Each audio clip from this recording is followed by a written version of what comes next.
Right, so I know last year I kind of made it a big thing that I wasn't going to do videos on individual issues, and instead I was going to wait until an arc had finished and then do a video on that arc. Yeah, I decided to throw that out the window. I'll have more content to put out if I do videos on the singular issues. So I'm going to do videos on singular issues from now on. Unless if I get severely behind on something.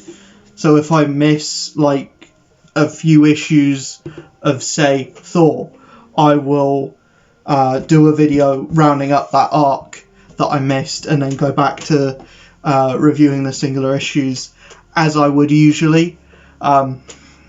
Things like a mini-series, when it comes to a mini-series, I'll do a video on the mini. I'll do a video on the mini when it's done. When it comes to an event, I'll do a video when the event starts and when the event finishes. But when it comes to an ongoing title, I will try my best to review every single issue as it comes out. With that being said, Spider-Man issue 56. It's out, it's good, it's great even. Keeping up with the tradition of Spider-Man now being the best book at Marvel, Spider-Man issue 56 cements it as like, yeah, this is the book to buy. If you're going to get any Marvel book, this is the book to buy. And yet again, it's also adding stuff into the mix. It's kind of setting up to what's going to happen, kind of the next arc, which is going to have something to do with Martin Lee and the negative and Mr. Negative, or the Negative Man, or I think his name is Mr. Negative. I think it's Mr. Negative, or the guy that was from the video game. The guy that was from the video game. I can't remember what his name is at the moment.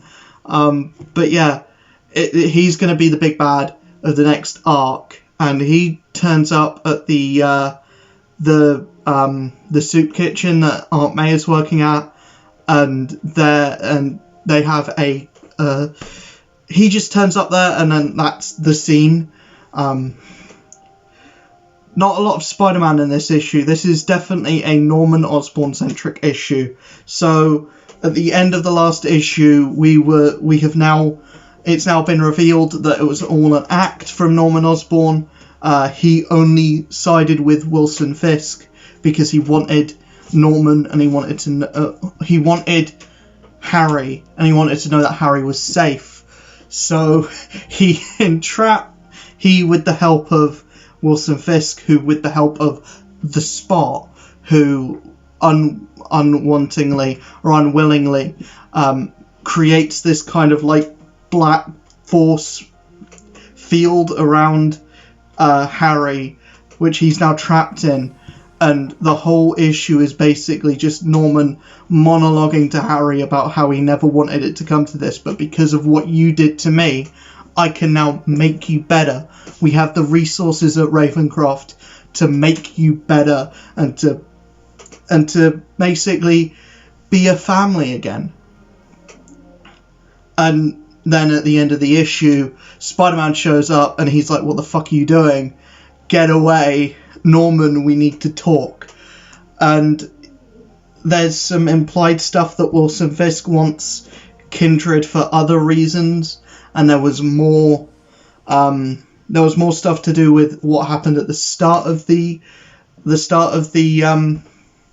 run, at the start of Nick Spencer's run. Everything that Kindred, all the interactions that Kindred had with Wilson Fisk at the start of the run, that kind of comes to a head here. Yeah, I really, really liked this.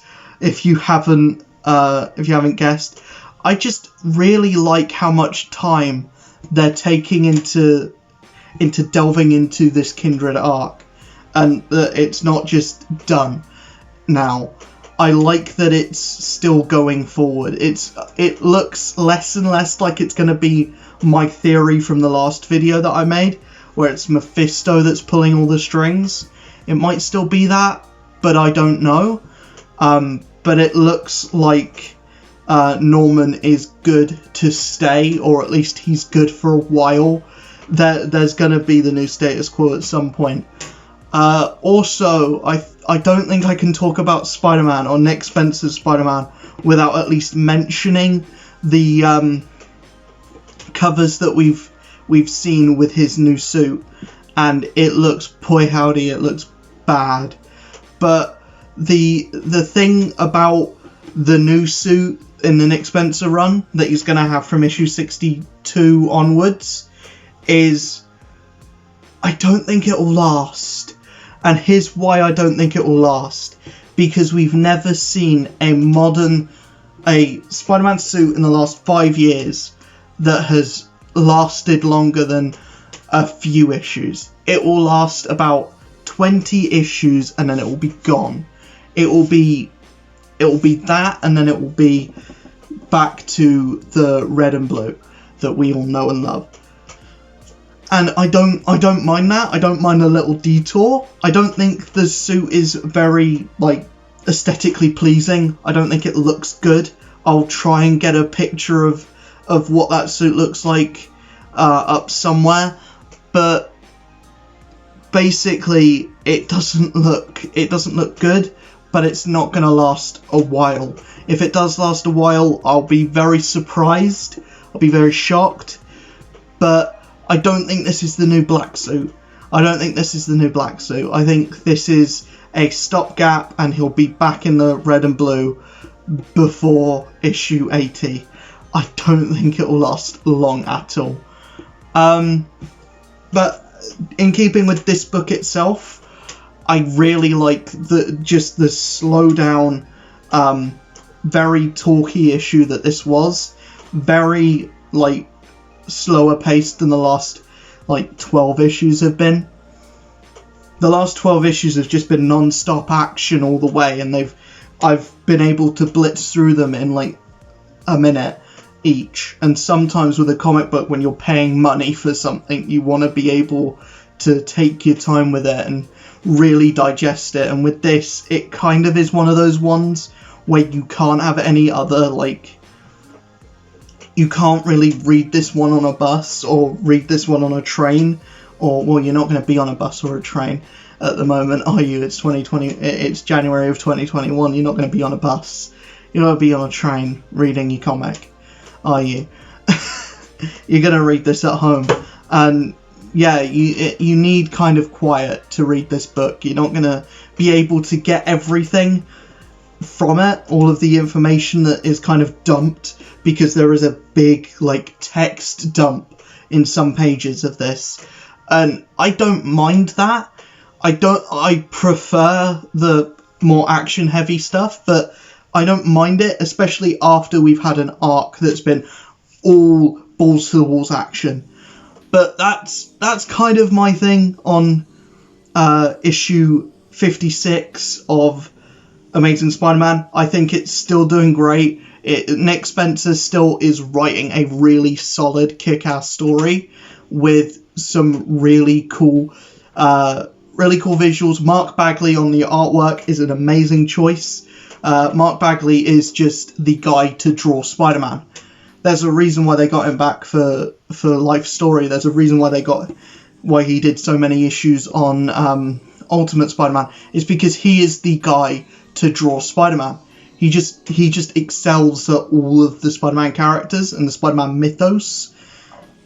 The only thing is, he doesn't really draw Kindred that well, because Kindred is meant to be this kind of, like, macabre, very frightening character, and when Mark Bagley's drawing him, he doesn't really get